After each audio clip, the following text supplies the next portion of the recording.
Hi again. We're still at GameHole Con doing our interviews. This is Larry with Guys, Games, and Beer, and I'm with... I am Brian, the Baron, also with Guys, Games, and Beer.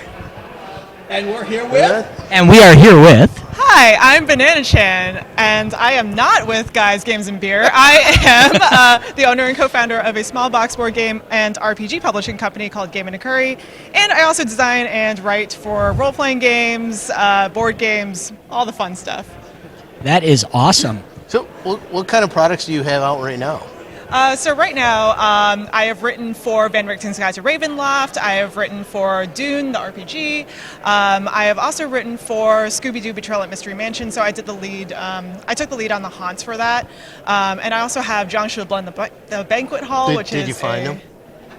Scooby-Doo? Yeah. Oh, no, unfortunately not. So he's lost forever. I personally don't really mind that. I think it's okay if he doesn't want to be found, right? Right.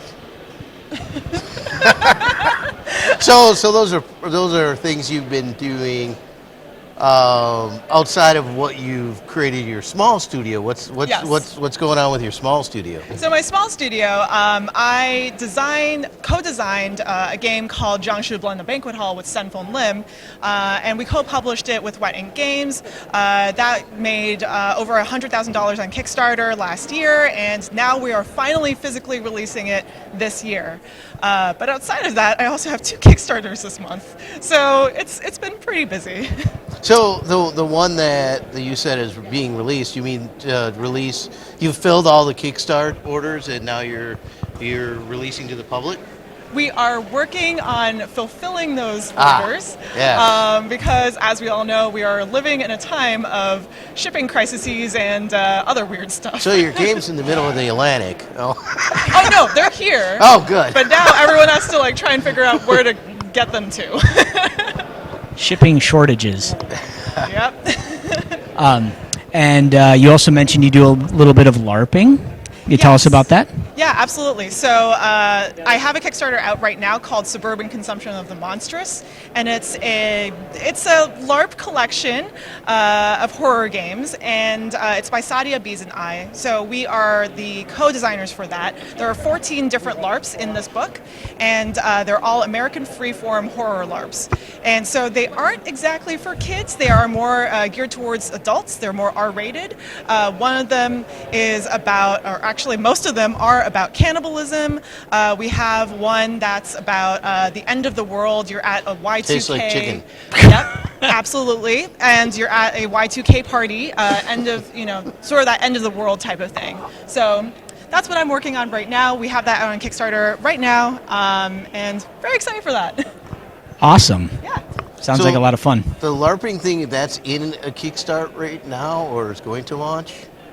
So it is launched. It is on Kickstarter right now. It's a collection of live-action role-playing games that you could just pick up and go. So if you can play with yourself or if play with your someone's friends. searching for it on Kickstarter, what would be the search for it? You would look up Suburban Consumption of the Monstrous. All right. Suburban Consumption of the Monstrous. Did I say that correctly? That is correct. And it's being published by Pelgrane Press. Sounds like a heavy metal song, huh? Yeah. How'd you come up with that title? We wanted the most obnoxious thing possible, and so we decided we wanted to call it something with suburbia and something to do with monsters, and that's what we came up with. All right, very good. Do you have a website or social media where people can check out what you're up to?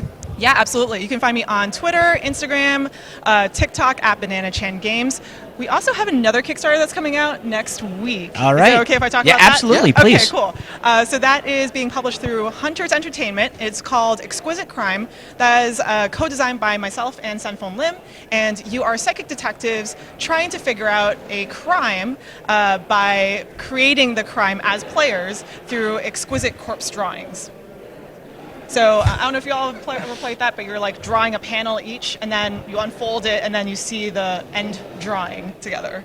Oh wow! Okay. I've never actually done that. I get what you're saying. Yeah, I haven't either, but that sounds super interesting. Yeah. Thank you. So that's coming up. So the last one sounds like the Kickstart that is completed and it went pretty well. Did you hit stretch goals with that then too? The last one for Junction? Yeah. We hit a bunch of stretch goals.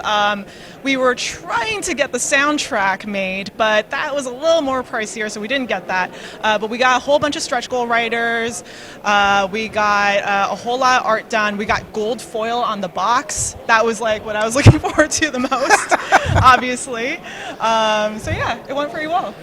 What's one of the stretch goals of the current one that you're excited about that hasn't been made yet? So we have a few things that we cannot talk about just yet, but we do have Trevor Henderson, who is one of the lead artists for the game itself.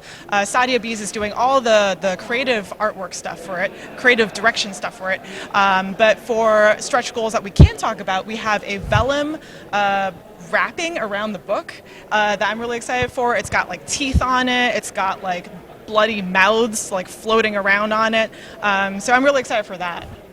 Have you partnered with any or thought about partnering with any of the LARPing prop companies? Not yet, but please do tell if you have an idea. Well, no, I'm just thinking. I mean, there's one right here in the vendor hall that we interviewed last year, 2 years ago now, I guess. That Gargoyle Forge, I'm pretty sure. Oh. Yeah, and they do really nice work. It would be interesting. So, and they do like a lot of the stuff that you can usually get are the swords and stuff like that. But they do a lot of mundane stuff, which in a horror film might come up more often than a fantasy LARPing experience. So our LARPs are all they're inspired by A24 films. So that's one of the main keystones for one of our key touch points for one of our most of our games, because they're also set in suburbia. So all the games are set in suburbia, and they're set around a dinner table too. So you have that uncomfortable, weird, surreal sort of dinner silence going on, and you don't know who's going to eat who. Maximally uncomfortable. It's very uncomfortable. So that person says, you know what, I'm going to eat you.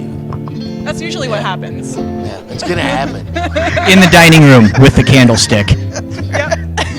Yeah, you got to eat by candlestick. Yeah. Anything else you'd like to add for our viewers? I think that's it. Thank you so much for having me. Thank you for joining us Definitely today. check out those Kickstarters.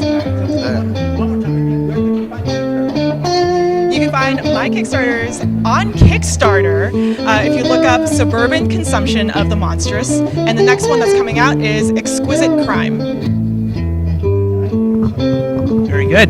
This has been day 2 of GameHole Con in Madison, Wisconsin. I am Brian the Baron, along with Larry and Banana Chan. So, cheers. Have a good weekend. Yeah. Thank you.